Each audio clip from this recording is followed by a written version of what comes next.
कि निफ्टी एक long move के लिए तैयार है आपकी तरह। बस आपकी सरकारी कंपनियां हो गई जो कि अब नीचे से आपको बाउंस दे रही हैं उनका। Hello and welcome.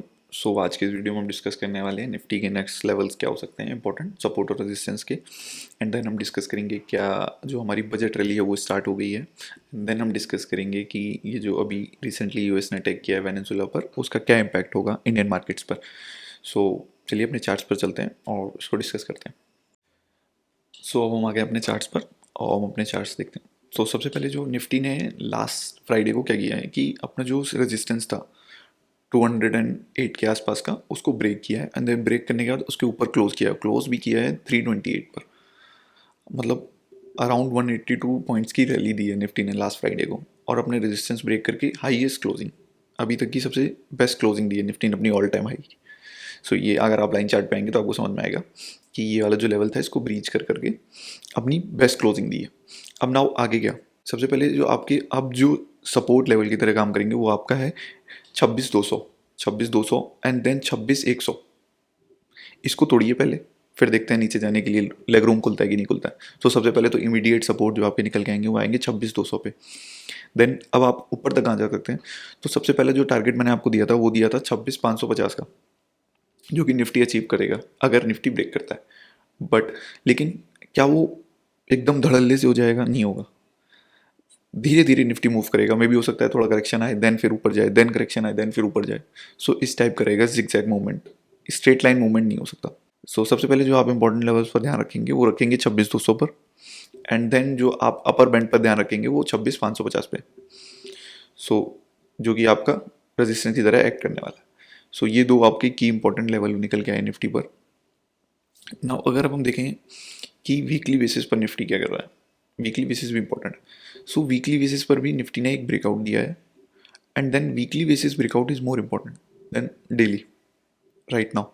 सो आप वीकली बेसिस पर देखिए एक ब्रेकआउट है, दैट मीन्स कि निफ्टी एक लॉन्ग मूव के लिए तैयार है आपकी तरह। बस जिगजैग मूवमेंट में वो मूव होगा, जो कि वीकली पर उतना समझ में नहीं आता, बट डेली पर अगर आप देखेंगे तो जिगजैग मूवमेंट होगा।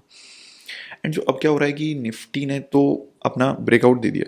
अब आप देखेंगे जो बीटन डाउन स्टॉक हैं, जो बहुत ज़्यादा बीटन डाउन है, वो नीचे से बाउंस दे रहे हैं, डेड कैट बाउंस। जैसे कि उसमें कुछ स्टॉक्स जैसे कि आपके रेलवेज के हो गए, आपकी सरकारी कंपनियां हो गई, जो कि अब नीचे से आपको बाउंस दे रही हैं। उनका बाउंस जो है वो अच्छा खासा आ रहा है, 5%, 10%। मे बी वो अनएक्सपेक्टेड मूव है, कभी भी आप हो सकता है एक दिन 15% आ जाए सडन, वो नीचे से बाउंस दे रही हैं। सो आप उन पर नज़र रख सकते हैं। तो बेसिकली उससे क्या समझ में आ रहा है कि जो आपकी जो रैली है, बजट रैली, वो स्टार्ट हो गई है। सो पीएसयूज के अराउंड मोमेंटम है, और आप देखेंगे तो फाइनेंशियल कंपनीज के अराउंड मोमेंटम है। तो जैसे कि मैंने आपको पहले भी वीडियो में बताया है कि एक मैंने वीडियो अपलोड किया है मल्टी बैगर स्टॉक्स पर, कि कैसे स्टॉक्स जो हैं वो मल्टी बैगर बन जाते हैं कुछ टाइम फ्रेम में। सो वो वीडियो बहुत अच्छा है, आप उसको वॉच करिएगा एक बार, कि आपको पता चलेगा कि कैसे स्टॉक्स को आइडेंटिफाई करें उनके ब्रेकआउट करने से पहले कि वो मल्टी बैगर हैं या नहीं। देखिएगा उस वीडियो को। अब हम अपने नेक्स्ट पार्ट पर चलते हैं। सो जो न्यूज़ आई है वेनेजुएला की कि यूएस ने उस पर अटैक किया है, उसे कोई सिग्निफिकेंट डायरेक्ट इम्पैक्ट तो नहीं है इंडियन मार्केट से, क्योंकि इंडिया और वेनेजुएला के बीच में बहुत ही नेग्लिजिबल अमाउंट का ट्रेड होता है। बट लेकिन इनडायरेक्ट इम्पैक्ट ऑयल पर हो सकता है। ऑयल पर भी इनडायरेक्ट इम्पैक्ट क्यों हो सकता है? क्योंकि वेनेजुएला बहुत ज़्यादा तो प्रोडक्शन करता नहीं है, उसकी कैपेसिटी है बट वो बहुत ज़्यादा प्रोडक्शन करता नहीं है। और उसका प्रोडक्शन मेनली जो थर्ड फोर्थ पार्ट है वो चाइना के पास जाता है। सो उसकी वजह से मे भी हो सकता है ऑयल प्राइसेस में थोड़ा बहुत कुछ दिनों का जो फ्लक्चुएशन है वो आ सकता है।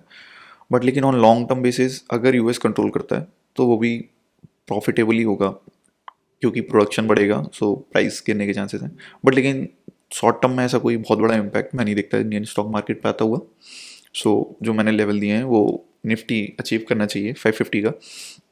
सो 550 तक अगर आप हैं ऑलरेडी निफ्टी में या किसी ट्रेड में तो आप रह सकते हैं।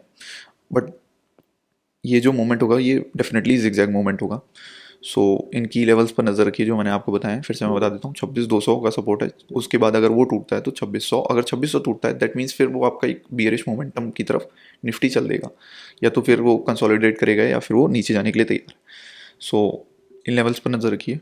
और अप साइड मैंने आपको बताया ये 26,550, इस पर नज़र रखिए। सो टिल देन मिलते हैं नेक्स्ट वीडियो में। Tata bye bye.